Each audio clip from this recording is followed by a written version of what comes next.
আলাইহি সাল্লামের আম্মার নাম কি? হযরত মুহাম্মদ সাল্লাল্লাহু আলাইহি সাল্লাম কোথায় জন্মগ্রহণ করেছিলেন? হযরত মুহাম্মদ সাল্লাল্লাহু আলাইহি সাল্লাম কত খ্রিস্টাব্দে জন্মগ্রহণ করেছিলেন? আচ্ছা, হযরত মুহাম্মদ সাল্লাল্লাহু আলাইহি সাল্লামকে ভালোবেসে যে উপনাম দিয়েছিলেন সেই যুগের মানুষরা কি নাম করে ডাকতেন?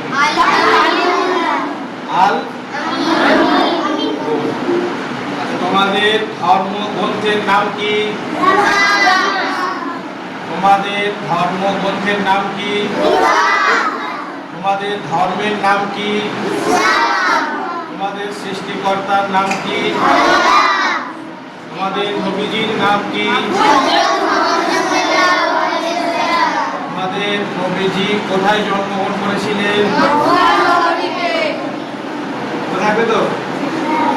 আজকে বৃহস্পতিবার 11ই রবিউল আউয়াল, আগামীকাল শুক্রবার তোমাদের স্কুল ছুটি থাকবে, তোমরা জানো তো? কেন ছুটি থাকবে আগামীকাল? হযরত মুহাম্মদ সাল্লাল্লাহু আলাইহি সাল্লামের জন্মদিন।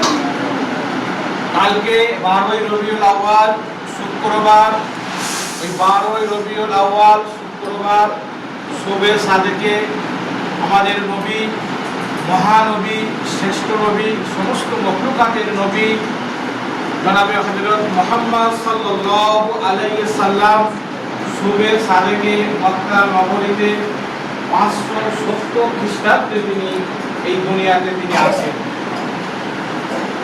এনাকে শ্রেষ্ঠ নবী কেন বলা হয়? মহান আল্লাহ পাক রব্বুল আলামিন এইরকম যুগে যুগে নবী আলাইহিস সালামকে পাঠিয়েছিলেন। 1 লাখ কিংবা 2,24,000 এরকম নবী আলাইহিস সালামকে আল্লাহ পাক দুনিয়াতে পাঠিয়েছিলেন প্রত্যেক কওমের জন্য, প্রত্যেক যুগের মানুষের জন্য। তো আমাদের নবী ছিলেন শ্রেষ্ঠ নবী কেন? তিনি ছিলেন সমস্ত নবীর থেকে তার আখলাক, চরিত্র, কথাবার্তা, ব্যবহার, রাজনৈতিক জীবন, শিক্ষা জীবন, ব্যবসায়িক জীবন, সাংসারিক জীবন, সমস্ত দিকে তিনি ছিলেন চরম উন্নত। আর সমস্ত ক্ষেত্রে সমস্ত বিষয় তিনি নম্রভাবে, ভদ্রভাবে তিনি সবসময় চলাফেরা করতেন।